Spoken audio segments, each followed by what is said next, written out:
안녕하십니까, 박사호입니다. 육군 도략이란 중공의 군사 채널입니다. 일본이 중국을 침략한 7.7 노국여 사건 84주년의 즈음에 타이완 문제에 대해 막 나가고 있다고 비난하고 있습니다. 일본이 미국과 함께 타이완을 방어한다는 데 대해 극도로 분노했다고 비난을 퍼붓고 있습니다.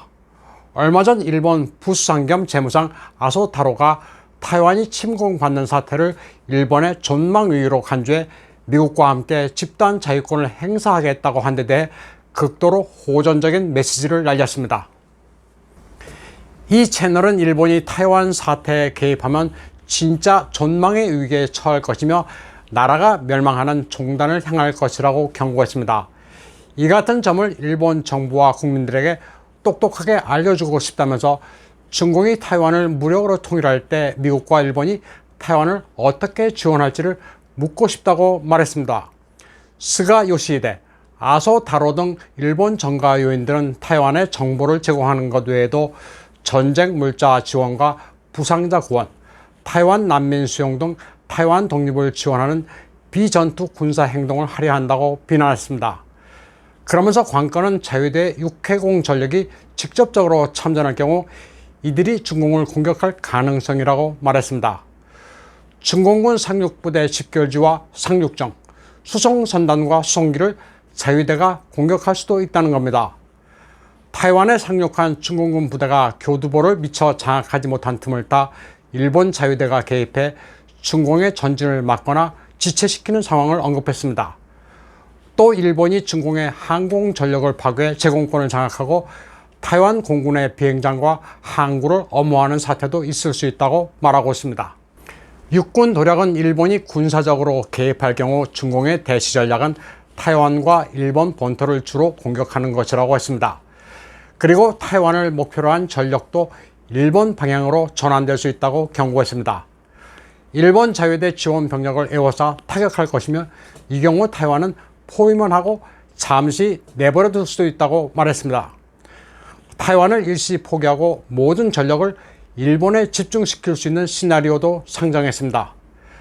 결정적으로 이 채널은 일본에 대한 핵 타격을 언급했습니다. 비록 중공은 비핵 국가에 대해 핵무기를 사용하지 않는다고 약속했지만 일본이 이른바 중공의 통일을 막는다면 그 약속을 깰 합당한 이유가 생긴다면서 일본에 핵 공격을 해야 한다고 주장했습니다. 심지어 일본이 제2차 무조건 항복을 할 때까지 계속 핵 공격을 가해야 한다고도 했습니다. 일본에 대해 핵으로 반격하면 그 대상은 류큐 열도나 서남 지역의 도서에 한정되지 않고 혼슈, 큐슈, 시코쿠, 홋카이도 등 본토의 4개 섬도 공격받을 것이라고 경고했습니다. 또 일본 공격은 중공 단독이 아니라 러시아, 북한과도 연합해 일본 본토를 종심 깊이 강타하는 형태가 될 것이라고 말했습니다. 전쟁이 발발하면 중공은 도쿄와 그 이남, 류큐와 큐슈를 공격할 것이며 러시아는 도쿄 이북, 홋카이도까지를 공격할 것이라고 말했습니다. 그리고 북한이 이 틈을 타 남한을 공격하면 그것은 남북한 간의 일이며 타국의 내정에는 간섭할 필요가 없다고 말합니다. 인류 역사상 최초로 본토에 핵 공격을 받은 일본에 대해 엄청난 협박을 한 것입니다. 육군 도략은 마지막으로 일본이 타이완을 분열시키려 한다면 핵 전쟁 말고도 재래식 전력으로도 충분히 일본을 이길 수 있다고 주장했습니다. 그러면서 일본이 패전하면 제2차 세계대전 종전과는 비교가 안 될 대가를 치를 것이라고 경고했습니다. 러시아와 함께 일본을 4개로 분할할 것이라고 협박했습니다. 정부 공식 기관의 사이트는 아니지만 중공에서 이런 류의 민감한 사안은 다 사전에 조율이 된 것으로 봐야 합니다. 일본의 자존심을 정면으로 건드린 건데 중국 공산당의 입장과 다르면 이런 사이트는 폐쇄됩니다. 중국 공산당이 하고 싶은 말을 대변한 것으로 보는 게 맞습니다. 일본은 이 같은 중공의 군사적 위협에 대해 강하게 맞서고 있습니다. 일본의 강경 태도는 7월 13일 발표된 2021년 방위 백서에 잘 나타나 있습니다. 레이와 3년 2021 일본 방위 백서는 표지가 확 바뀌었습니다. 용맹한 사무라이가 전말을 타고 있는 모습입니다. 밀리터리 머슬, 군세력을 이제 과시하고 있습니다. 이제 몸을 푸는 정도가 아니라 전장에 달려나가 적과 일전을 치르겠다는 결의가 담겨 있습니다. 2020년 방위 백서와는 디자인이 다릅니다. 1년 전에는 핑크빛의 후지산과 사쿠라가 그려졌습니다. 이 같은 표지 변화에 일본의 준군사 동맹국인 타이완이 아주 반기고 있습니다. 방위 백서가 처음으로 타이완 정세는 일본의 안전보장과 국제사회의 안정에 중요하다고 명기했기 때문입니다. 그리고 타이완을 중공 체프트에서 떼어내 신설한 미중 관계 체프트에 포함시켰습니다. 타이완에 대한 미중 관계를 긴장감을 가지고 정세를 주시할 필요가 있다고 적었습니다.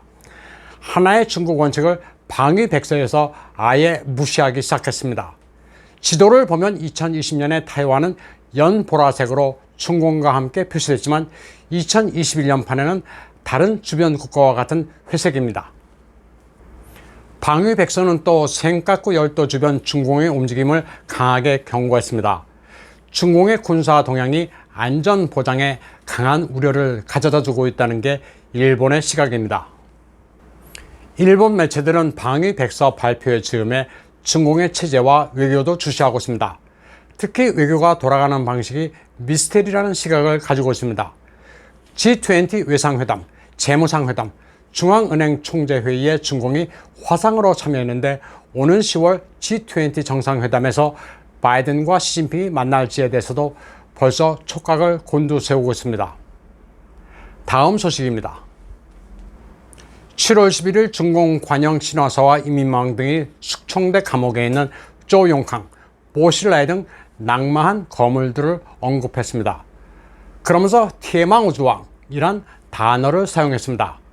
티에마오즈왕은 청나라 때 세습되는 관작을 일컫는 단어입니다. 티에마오즈왕은 청나라 만주족의 황실 종친 그리고 뛰어난 업적을 남긴 공신에게 부여되는 호칭입니다. 말 그대로 프린스 대우를 받는 건데 청나라 역사를 통틀어 12명의 후손들이 이 대우를 받았습니다. 이 가운데 8명은 청나라 개국 시 전공을 세운 황족 8명, 그리고 나머지 4명은 이후 황실 권력 투쟁에서 공을 세운 이들입니다. 신호사와 이민망은 이와 관련해 시진핑의 샤오칸故事 웰러 하이엔 허칭 랑랑 첸쿤이라는 문장을 게재했습니다. 하이엔 허칭 랑랑 첸쿤이라는 성어는 군주가 부패를 타파해 소강사회를 이루었다는 의미입니다. 바다가 잔잔하고 황하의 물이 맑아졌다. 하늘과 땅이 맑디맑다는 의미니까 엄청난 시진핑 찬양입니다. 이 표현은 시진핑이 2014년 12월 3일 장수성 쩐장시를 시찰했을 때 74살 먹은 노인이 시진핑의 손을 잡고 눈물을 그렁거리며 던진 찬사라고 중공 관영 매체들은 전하고 있습니다. 이민망은 2021년 1월 텐진시 고등법원에서 사형을 선고한 라이 샤오민을 언급했습니다. 라이 샤오민은 시진핑 반대파의 거물로 수뢰와 충혼 등의 혐의로 급히 사형이 집행된 인물입니다. 이민망은 또 18대 중앙기율이 2차 회의에서 호랑이와 파리, 즉 부패 거물과 피라미드를 모두 때려잡는다고 선언한 뒤 많은 관리들이 낙마했다고 보도했습니다. 위로는 조영캉, 보실라이, 구어보숑, 쉬차이호, 순정차이, 링지화가 모두 제거됐고 그 아래 파리와 쥐도 소탕됐다고 전했습니다.